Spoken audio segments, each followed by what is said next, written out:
from the world of politics. The holdup is there is some Republican interest in expanding the bill sort of to other things, and I just think we need to be focused on denying permanent normal trade relations with Russia. To the world of business. Well, we keep saying there isn't a labor shortage as much as there is a shortage of good, high-paying jobs in this country. This is Balance of Power with David Westin.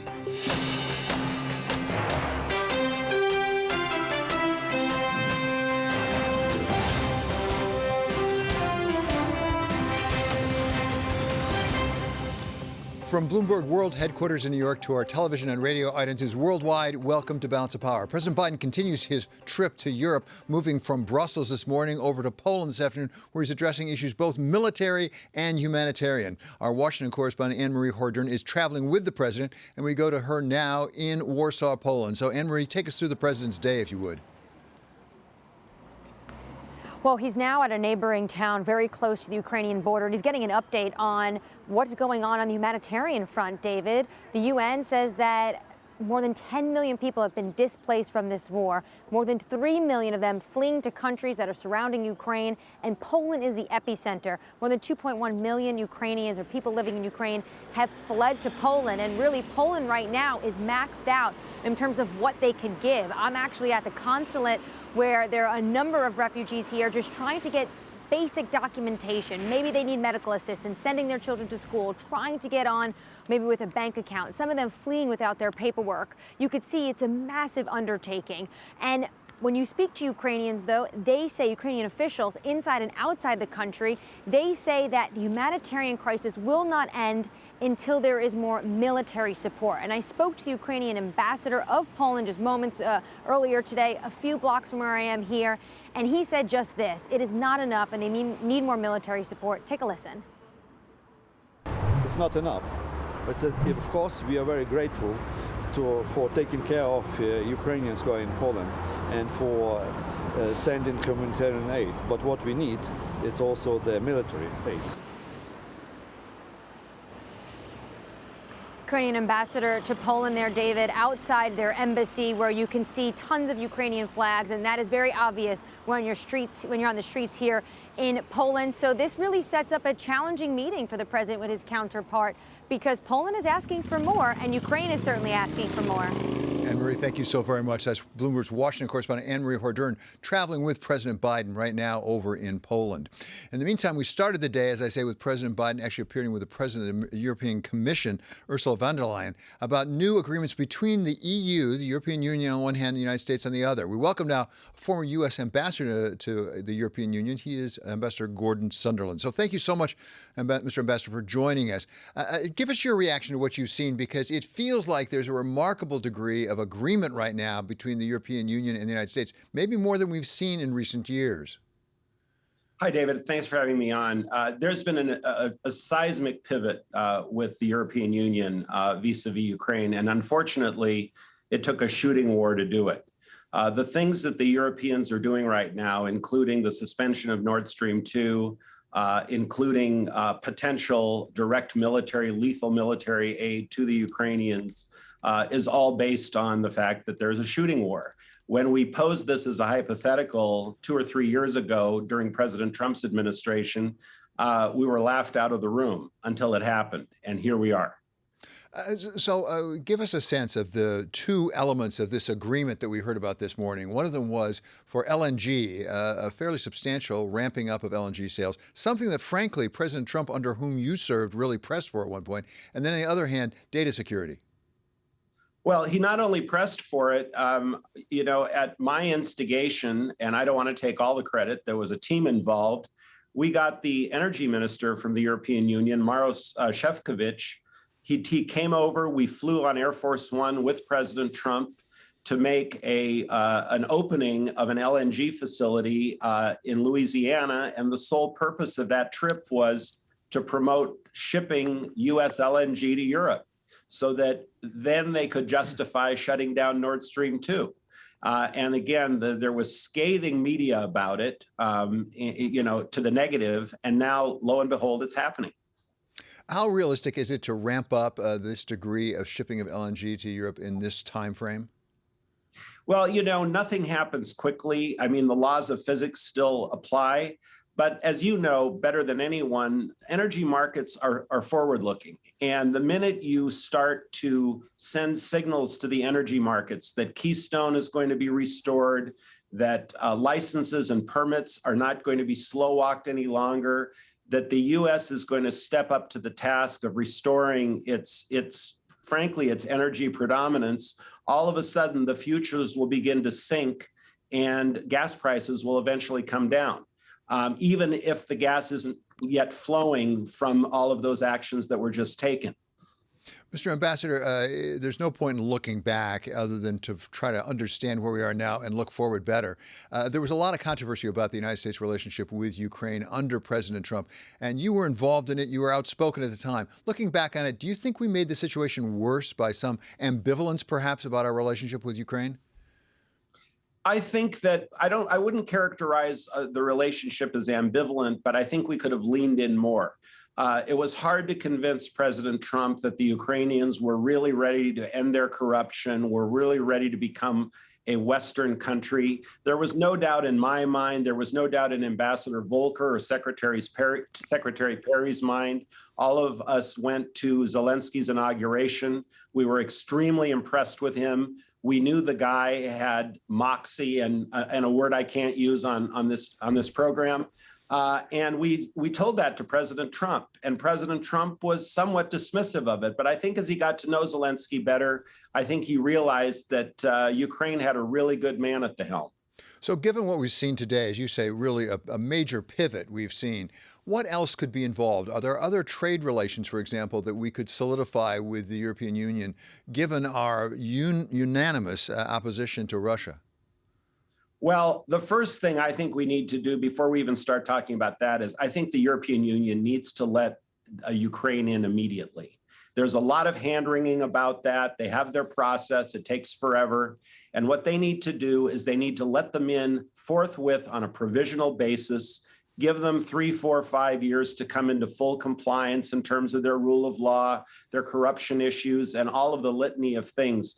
But instead of the bureaucratic hand-wringing in Brussels at Berlaymont, planting the flag that we, the West, have won the tug of war with Russia and Ukraine will forever be a Western democracy, nothing can exemplify that more than bringing them into the EU now, today. Suppose they did that. Suppose the EU said tomorrow, okay, provisionally you are in the EU. What difference would it make on the ground in Ukraine? None. It's a long-term solution so that it sort of takes off the table Russia's desire to pull them back. Because you notice once a country is an EU country, Russia realizes that their challenge is tenfold what it is with Ukraine right now. As far as the shooting war on the ground, which is an existential issue, the answer is the same answer that almost every pundit on every network has given. More military aid yesterday, airplanes, lethal weapons, anti-ballistic missiles, et cetera, et cetera, et cetera. Do you have any doubt in your mind that the EU alliance with the United States will hold together? Because it's hard over time to maintain this level of sanctions. It's causing pain all around. Do you have any doubt about the solidity of this relationship right now? I think the key to this, David, is communication. I think President von der Leyen, President Biden, and several of the other EU leaders need to communicate very, very clearly what is going to happen to prices, the fact that they're going to go up. Hopefully they won't stay up long. Hopefully that these sanctions, even though President Biden mentioned they weren't designed to have a deterrent effect, what they were really designed to do was to annoy enough of the people around Putin that they decide that life would be a lot easier without Putin running Russia. That's really what the sanctions were designed for. And as soon as that happens, no, we don't know who his successor will be. It could be worse, but in the short term, just changing the guard will make a huge difference in the shooting war. I doubt very, very much that if Putin is displaced for having started this war in Ukraine, that his successor would just pick up where he left off and continue the kinetic activities. He might want to drive a hard bargain with Ukraine, but I think the shooting would stop very definitely. Mr. Ambassador, it's very, very helpful to talk with you today. Thank you for the time. That's Gordon Sondland. He is United States Ambassador to the European Union under President Trump. Coming up, what the war in Ukraine means for the global economy with Jason Furman of the Harvard Kennedy School. This is Balance of Power on Bloomberg Television and on radio.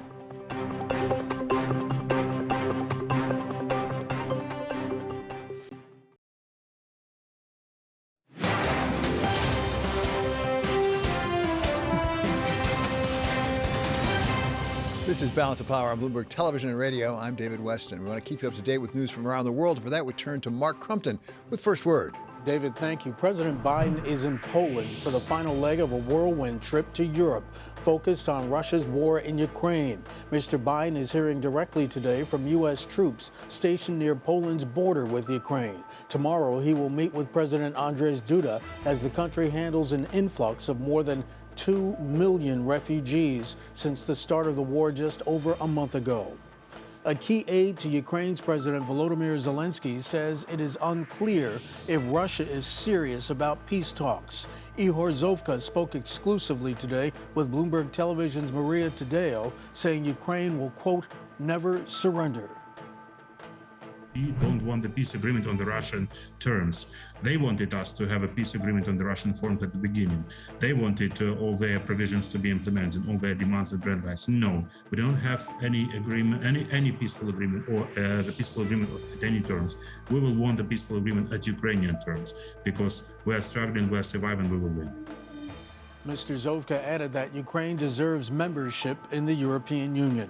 In Germany, health officials say the country's COVID situation probably won't improve in the coming weeks. Health Minister Karl Lauterbach is suggesting millions more will catch the virus and thousands more will die before warmer weather arrives. About 300,000 new cases have been reported in Germany in each of the last few days, and officials say the true infection is probably double that. Most federally set restrictions in the country were lifted last week. U.S. Supreme Court nominee Ketanji Brown Jackson cleared a big hurdle today. West Virginia Democratic Senator Joe Manchin said he will support her nomination, making her confirmation all but certain. Senator Manchin's support had been critical for confirming President Biden's nominees in the 50-50 Senate. Senate Democratic leaders want to hold Judge Jackson's confirmation vote by early next month. Global news 24 hours a day, on air and on Bloomberg Quick Take, powered by more than 2,700 journalists and analysts in over 120 countries.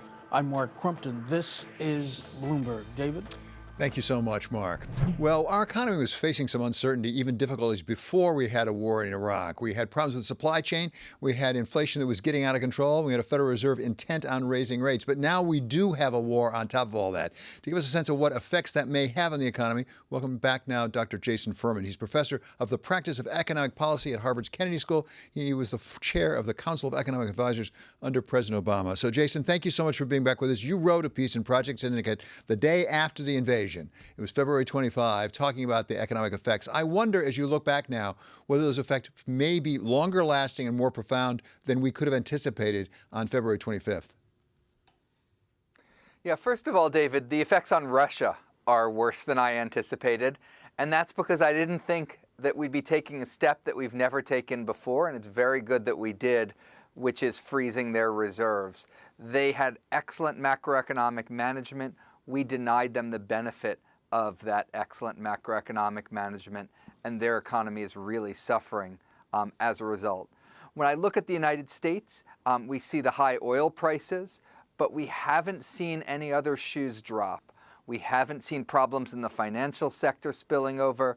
We haven't seen big supply chain problems spilling over. So I would say this is a negative, but not a very large negative at this point. What possible secondary or knock-on effects should we be looking out for? And particularly I'm thinking about effects on third countries, our relations with third countries like China, the rest of the world. We heard actually from Larry Fink of BlackRock this week saying he thought this was the end of globalization. That seems a little dire. Yeah, I think that's very dire. I mean, the reason we have globalization is that it's an incredibly efficient thing. To sell your products elsewhere, to locate your supply chains around the world. This may change that calculus a little bit, but the calculus is so overwhelmingly strong, I don't see it changing quite a lot. The biggest risk we have here is that the war deteriorates. It's that President Putin chooses to use chemical weapons or nuclear weapons, attack a NATO country, and any one of those would be, devastating in terms of the consequences it would unleash. So that's what I'm worried about, is a deterioration in the war.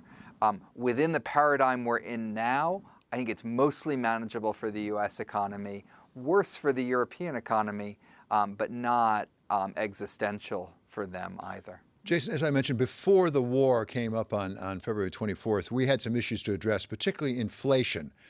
Even as there seemed to be some slowing of growth even before the war.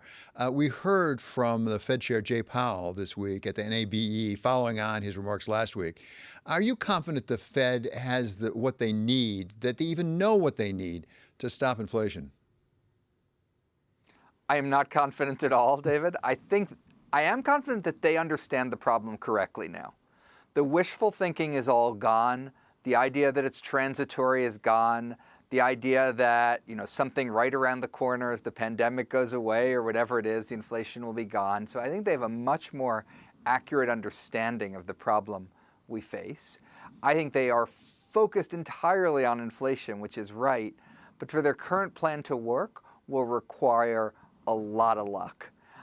That may be the right plan. It may be best to try to get lucky and then if it doesn't work, go to plan B. But no confidence that this is going to work. One of the questions some people have raised is in their economic projections saying they're going to take up the rates, we're going to have more inflation, and yet we won't have any more unemployment. Is it possible, in your judgment, Jason, for us to get inflation under control without significantly reducing economic growth? I think it's possible.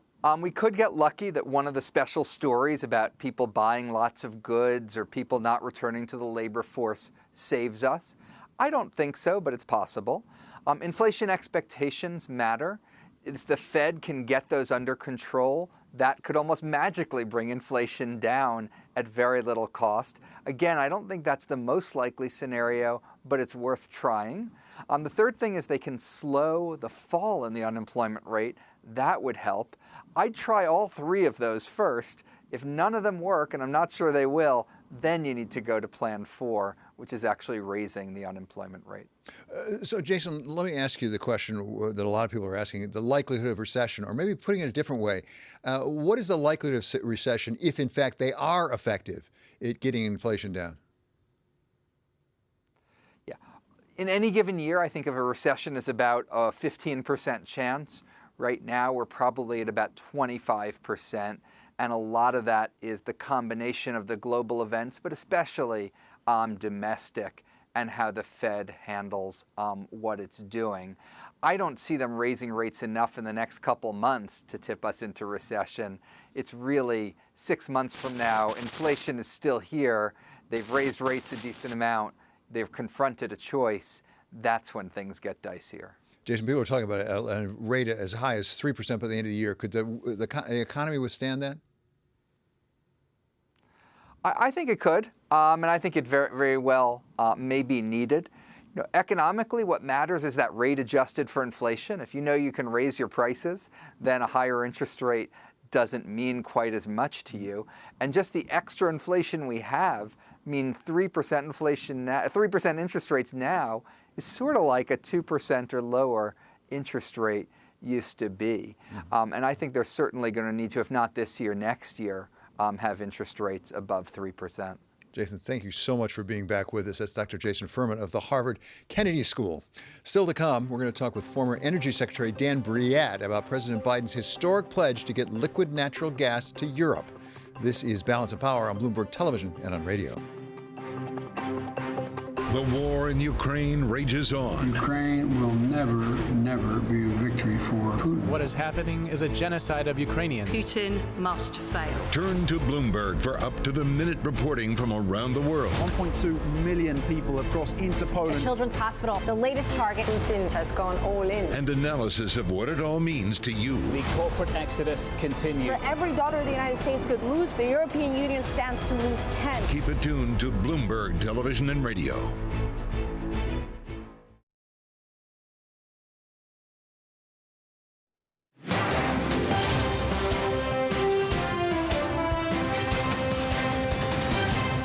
This is Balance of Power on Bloomberg Television and Radio. I'm David Westin. We just heard from Dr. Jason Furman of the Harvard Kennedy School that the Russian economy has been hit harder than he would have anticipated. Well, one way to measure that is by taking a look at the value of Russian assets. And to help us do that, we have Kriti Gupta. Yeah, I mean, this is day 2 of the Russian stock market trading. Yes, it's only been trading for 4 hours. Those restrictions that were in yesterday, you can't short sell, you can't have foreigners sell either. And of course, you do still have that kind of input of liquidity. Those are all there. And yet you saw the Russian stock market actually drop 3.7% during their session. You're also seeing some weakness when it comes to the dollar against the ruble. So it's essentially a reversal of what you saw yesterday. Yesterday, the stock market rallied, the ruble weakened in response. But what was interesting is that you're seeing a reversal. And I think the thing to keep in mind, for the next week is simply going to be what direction does this actually take? These first days are simply going to be investors, at least locally, trying to figure out what the actual clearing price is for some of these assets. But this is also going to have to take into account the commodities picture and simply what you're going to see in terms of the money coming into Russia. We know that there are countries around the world. Europe is, of course, front and center in this, but Germany, especially talking about reducing as much dependence as possible, whether it comes to grains, whether it comes to wheat, whether it comes to oil. So the question here is how much money is actually going back into Russia? And from a fundamental basis, take out the market dynamics for a second, but from a fundamental basis, that's going to be a big part of what the value is of say, the Russian stock market right now. It's hard to tie any of these valuations into specific events of the day, but was the reaction that you saw in the natural gas market from the announcement of the U.S. supplying much more liquid natural gas to Europe? You did, and that's actually a really important point that you did actually see natural gas futures come down a little bit. And this, of course, comes on the idea that perhaps you could see the United States pick up part of that or other long-term agreements. We know the Germany economy minister, came back from Qatar not too long ago, and they discussed longer-term purchase agreements. But the question is what happens here in the short term? And I bring you, David, this chart of the day of mine, which you briefly saw on the screen. And for our radio audience, I'll describe it to you. You did see the U.S. stock market actually follow total U.S. exports. So we talk a lot about the trade balance between the United States, but the question is, for the stock market, total exports is really what matters. And perhaps that's a bull case for equities right now. The United States making up the gap of Russian commodities. And the terrific chart shows that, in fact, the S&P largely follows the export level. It does. Yeah. Forget about the trade balance. There it is. Son of a gun. Thank you so much to Kriti Gupta for that report on the markets, and particularly Russian assets. Coming up, former Energy Secretary Dan Brouillette on President Biden's plan to ship billions of cubic meters of LNG to Europe. This is Balance of Power on Bloomberg Television and on radio.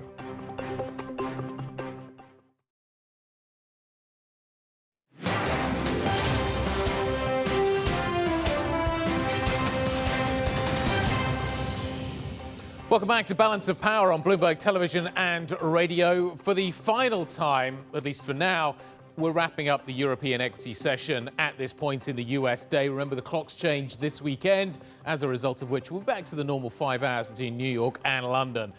So without further ado, this is the picture. A fairly placid session for European equities. All the action today has really been in the bond market. Huge spike higher in US yields. The FTSE 100 up by 0.2%. The DAX in Germany up by 0.3%. The CAC absolutely flat. But as you can see over here, this big red Russian market down and down hard today. Second day of reopening. We'll keep an eye on what is happening there. Obviously a fairly artificial situation as it's being heavily supported by the Russian state and not many stocks are actually open. But nevertheless, that's the picture here in Europe. I want to show you what the session looks like because it has been influenced by the bond markets this afternoon and we've seen a rollover. We're still in positive territory on the session, but US rates started spiking at about this point.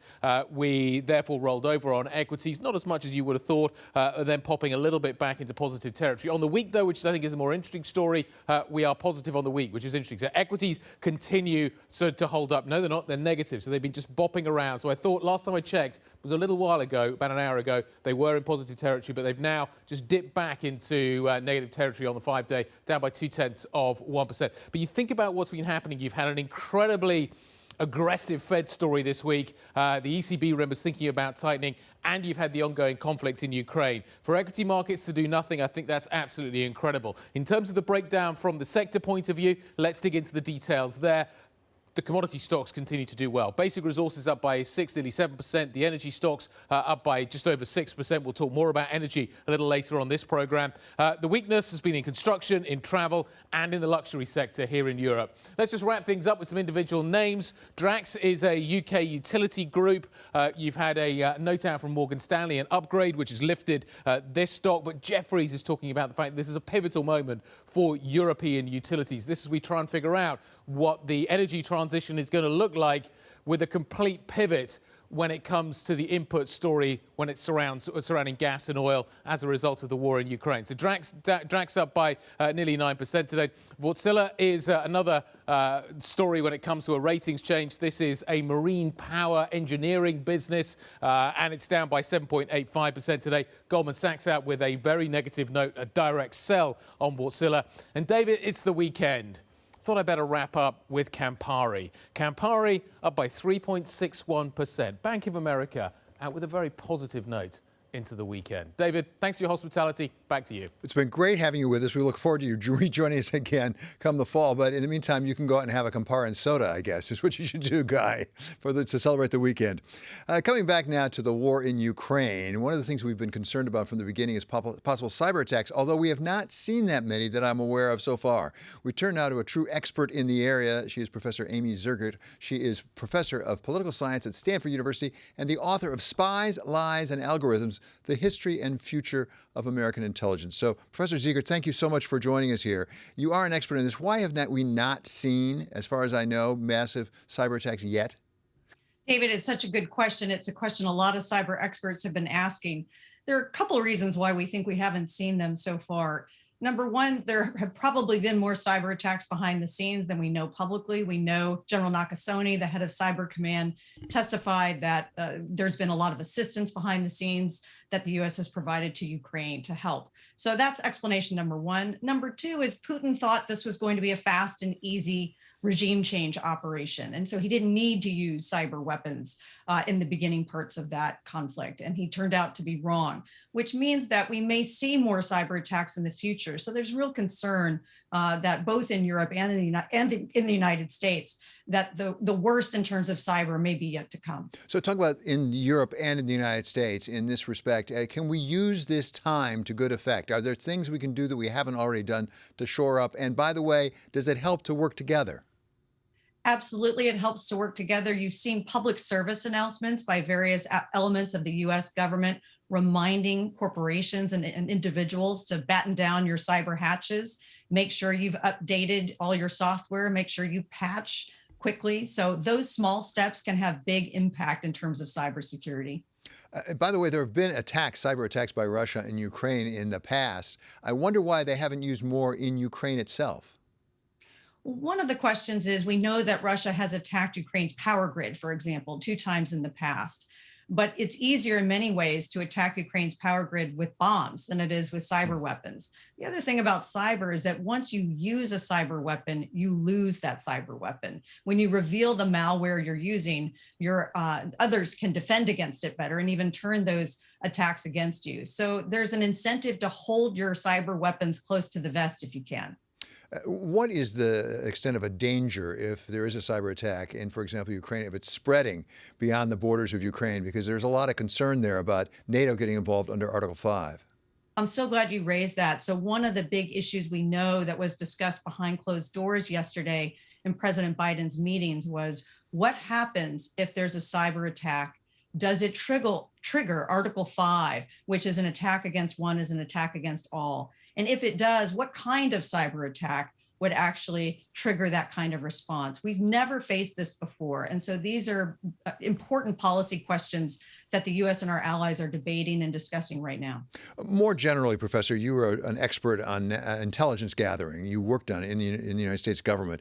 What do you make of our intelligence at this point? Clearly leading up to the attack, when a lot of people were saying it wasn't going to happen, the intelligence was right, and President Biden used it to good effect. He did, and it's a novel strategy. We have never in American history seen so much intelligence released so fast, so consistently, with such specificity about an attack that may be occurring. And so I think there are really three objectives that the Biden administration had. Number one is inoculation. This is about information warfare. And in this case, the truth got out before the lie. So essentially, the intelligence warned the world, don't believe what Vladimir Putin is telling you. It's a con. The truth is he's going to invade, and we were right. And that helped rally the allies. It helped rally the world. The second goal is to create friction for Putin, make it hard for him. You know, he's a former KGB guy.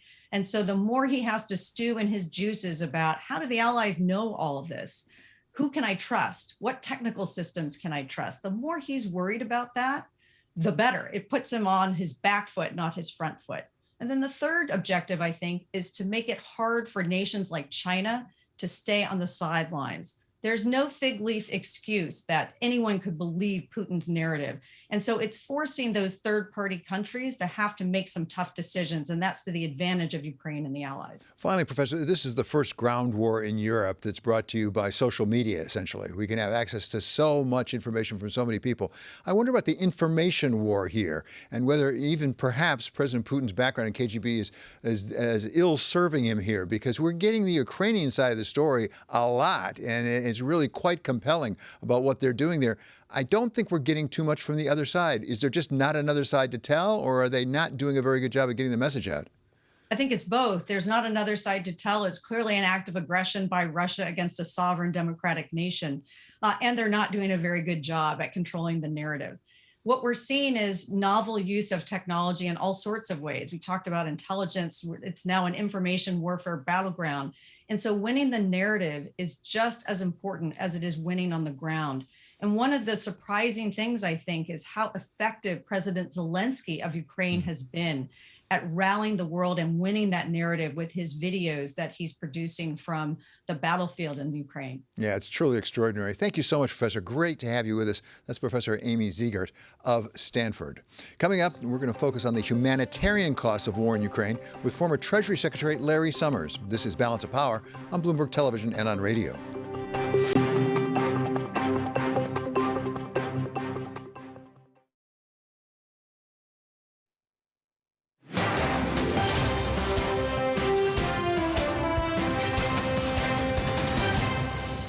This is Balance of Power on Bloomberg Television and Radio. I'm David Westin. President Biden has traveled to Poland today to get an update both on the military situation as well as the humanitarian situation, because over 2 million refugees now have fled Ukraine into Poland. We turn now to our Bloomberg reporter. She is Aggie Cantrell, and she is at Rzeszów, Poland, just across the border from Ukraine. So thank you, Aggie, so much for being with us. Give us your update on the state of play with the refugees.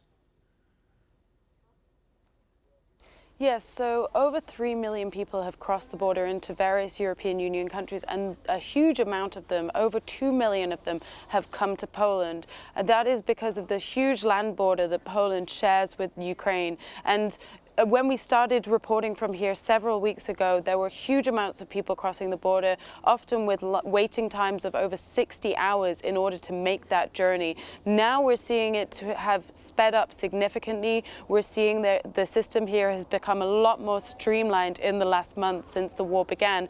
But we're now looking at what that means going forward. These refugees have been able to cross the border, but now it's a question of what is happening next for them, how they're able to access the labor market. And because many of them are minors, many of whom are unaccompanied minors, it's also a question of how they can be integrated into the education system, whether they remain in Poland or whether they go to other European Union countries. Is there a process for moving them beyond Poland, or are the overwhelming number remaining in Poland for now? A great deal of the refugees that I speak to want to remain relatively close to Ukraine with the hope that they will be able to return at some point soon. However, I'm also hearing from a lot of people who are looking elsewhere, especially if they already know people in other parts of Europe. I was speaking to a woman a couple of days ago whose mother is in Prague, and so that's where she was going to go, was going to visit her mother in Prague and remain with her. I've also spoken to people who want to make the trip to Germany, which is, as you know, taken in many refugees in the last several years, also from Syria. And so there is a lot of a sense from people that maybe they would be able to find something more in Germany, potentially more job prospects or more access to education.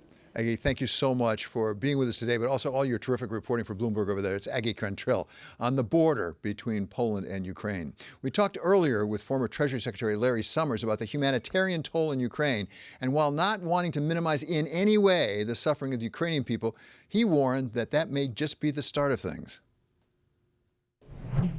I fear, and it's too early to know, and we'll never get the data to do a really accurate measurement. But my fear is that there's going to be more death thousands of miles from Ukraine because of the food price hikes, food shortages, and potential famines that are associated with the loss of crop in Ukraine and Russia, that will ultimately be the cause of more death than what happens in Ukraine. That, of course, is not to minimize the tragedy in Ukraine, but it is to point up the need for the world community to be focusing, even on as it focuses on Ukraine, to be focusing on the needs of developing countries broadly, the need for financing, the need for debt relief, the need for food allocations. I think this is a critical issue, and it could become a more critical issue depending on developments in the next few weeks. We've had some people this week predict perhaps we're seeing the end of globalization. Larry Fink, for example, from BlackRock, said that in the media. What do you think about that as a possibility at this point? We're certainly seeing the evolution of hyperglobalization. We're going to see more emphasis on just-in-time case rather than just-in-time. But I don't think we're going to see anything like the end of globalization. I think as long as there are smartphones, as long as there are video cameras, as long as there is Zoom, we are going to see levels of interaction between countries that are greater than anything that was taking place even 20 years ago. So I think discussions of the demise of globalization are overheated, and I think they're even a little bit dangerous because they risk a self-fulfilling prophecy. That was former Treasury Secretary Larry Summers. For more of that interview, you can watch and listen to Wall Street Week tonight at 6 p.m. Eastern Time. Coming up, we're going to go over the big new LNG deal for Europe with former Secretary of Energy Dan Brouillette. This is Balance of Power on Bloomberg Television and on radio.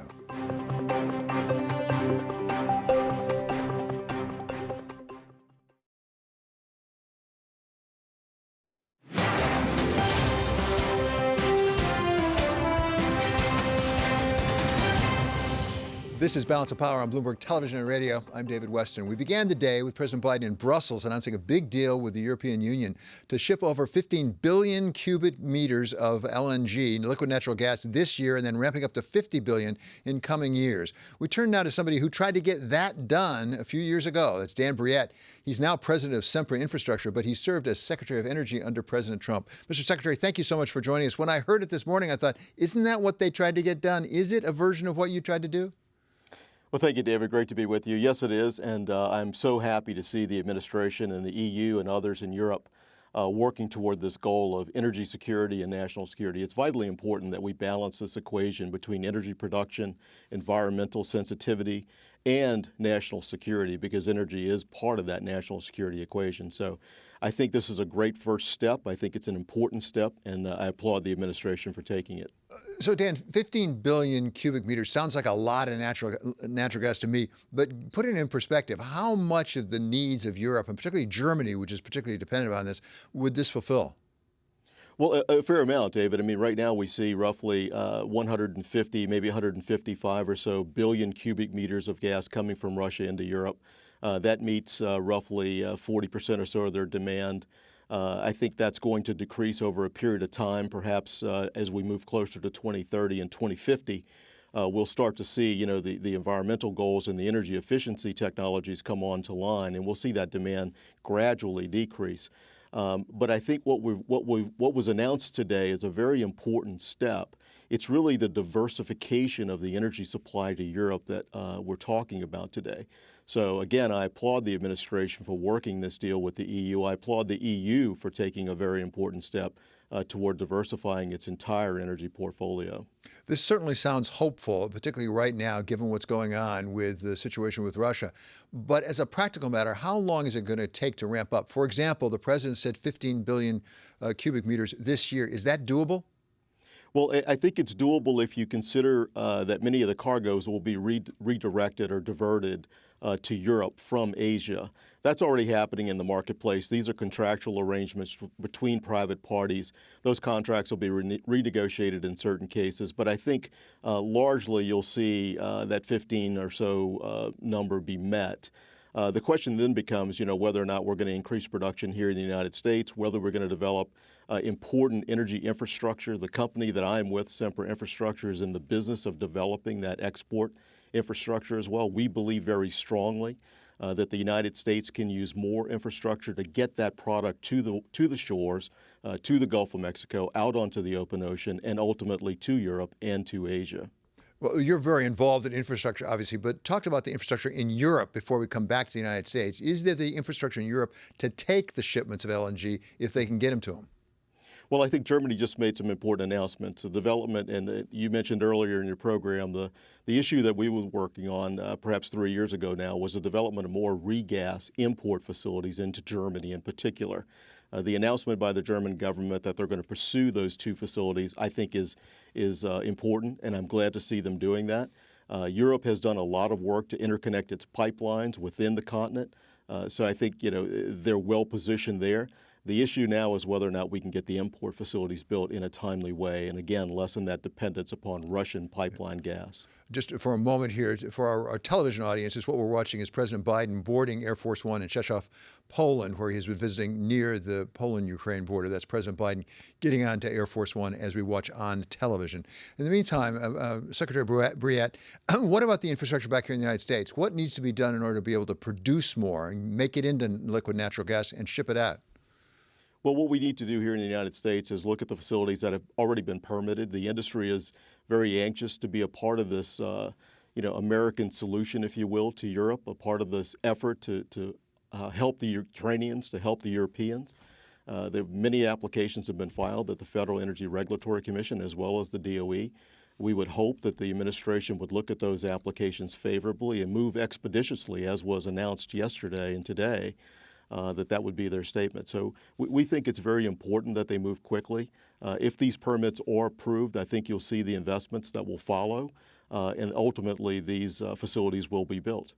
Let me ask the supply chain question, because there's not any subject we can raise these days that doesn't involve that. Do we have the things we need for the supply chain in order to build these facilities, whether in Europe or here in the United States? And that can be both physical facilities, but also the people necessary.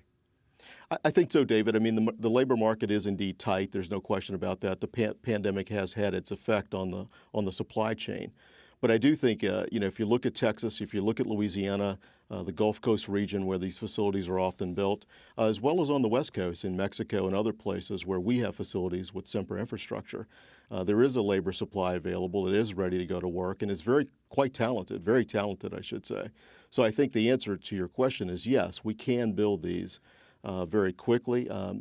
When I say very quickly, I want to be clear. This takes years. We're talking about enormous facilities that are built, and they take several $billions of investment to move forward.